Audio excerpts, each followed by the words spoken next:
yesterday, the OECD Committee on Territorial Development Policy, Regional Policy, discussed a review of Metropolitan Chicago, which was initiated at the request of a number of stakeholders and governments in Chicago.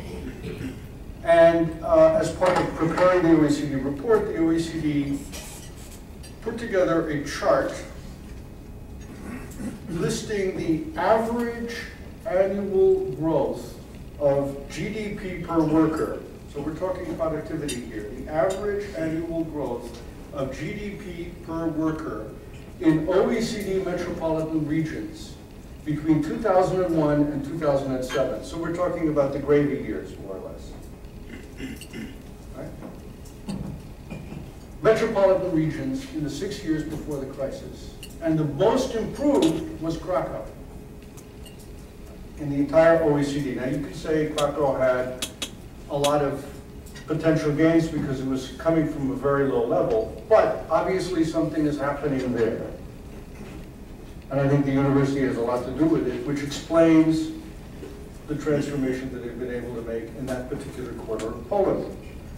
I will give you the list of those above the OECD average. All right? Those above the OECD average in descending order.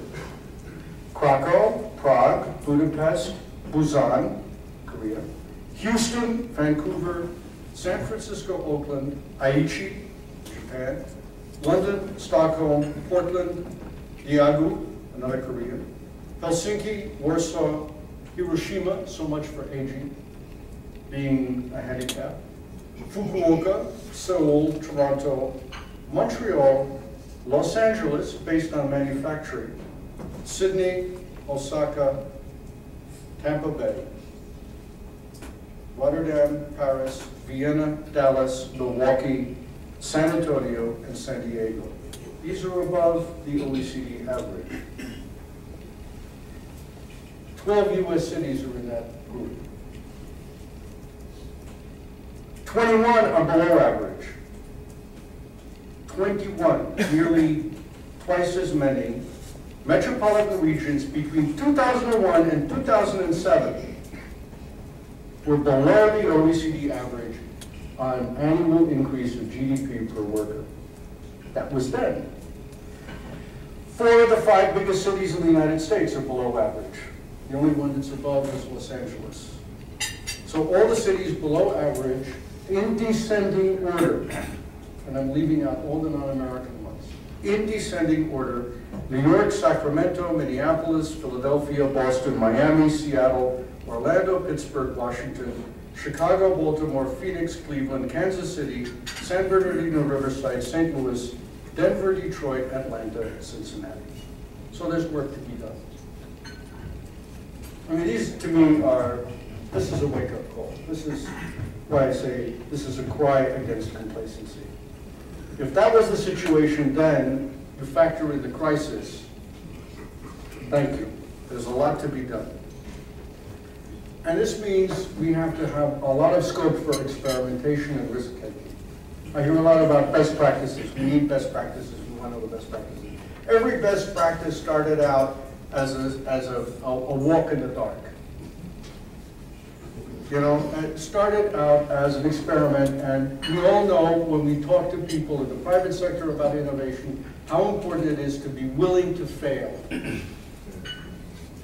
And we have to take this to heart for ourselves, what we do. There's an English expression, third time lucky. The Dutch government in the 1990s tried a program to reduce administrative burdens, to cut red tape. It failed. The next government came in and tried again. It failed. And it was the third government, the government of 2003, 2006, that succeeded. But it learned what went wrong and said, we're not going to give up on this. It's too important. So they put in a tighter discipline. Do lots of things differently, but they stuck to it. Now, to conclude, basically, what I want to suggest is a series of topics somewhat similar to what I've heard this morning, perhaps somewhat different, maybe it's my own language. Regions are unique, universities are universal. So they're not the same. But on what issues can they be brought together? And there were some very good ideas that I heard this morning in the last plenary session. In my language, it's combining the physical and the soft infrastructure. It's the interface between the two. It requires everything from psychology to anthropology to biomechanics, whatever you want. But the talents are there in the university. And this is going to be, I think, really the cutting edge for the future. And policy research on sustainable implementation, which is, I think, one of the well-leveraged advantages that Pascal can bring to your universities is precisely along this question of policy research for sustainable implementation. So what could be some of the critical themes? Risk management. What we're going to do, what you're going to do, will be risky. If it was safe, it probably wouldn't be very interesting. How do we manage the risk? This is a critical issue with innovation and bringing innovative technology to the market. It's critical for infrastructure investment. I'm convinced that this is partly what's holding back the creative talent to design successful infrastructure projects. And helping people cope with instability, with uncertainty on a regular basis.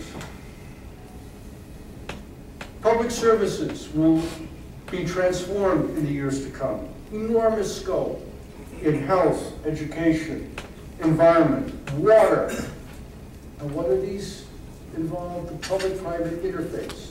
Another difficult zone to manage, where again we need creative solutions. As with financing for infrastructure and construction. Regulatory agencies in governance, huge area. Ethics and accountability.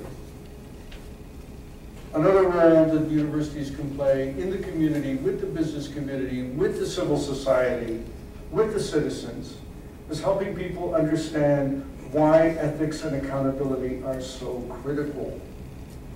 And the expanding role for philanthropic organizations, for the third sector. And finally, space. Universities have enormous talent, not only in engineering, but also often in planning and architecture. I was an undergraduate at Cornell University. Walked out there, why are the buildings so, the new buildings so ugly? Well, you know, there's an architectural department down at the end of the arts quadrant. Of course, they never consulted. It's all just sent out for bid, and you get what you, in a sense, pay for. Most universities have learned a bit since then. They understand the value of having a flagship building. Michigan State now has a new museum by Zaha Hadid, which I haven't seen.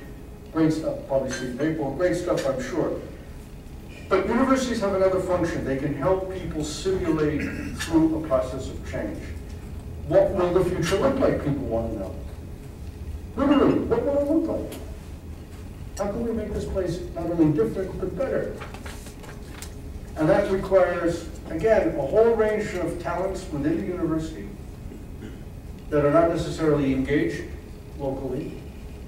And it means also harnessing the creative design and even the performing arts fields.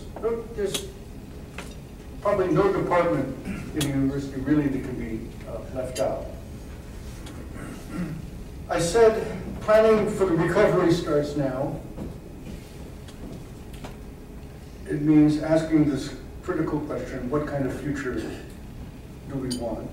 And within that question, what should be the role of the university and the region in that future? My concern is that in all that we're saying, creating quite a list of things for universities to do, that there might be some confusion about what a university is. Is it a technical professional academy? A certification factory? Is it a tax-free business? An import-export agency dealing with international trade in intellectual property, students, and so on? A sports and entertainment center? Confusion will be fatal. There should be no excuse for changing fundamentally what a university is to get a university to engage with a region.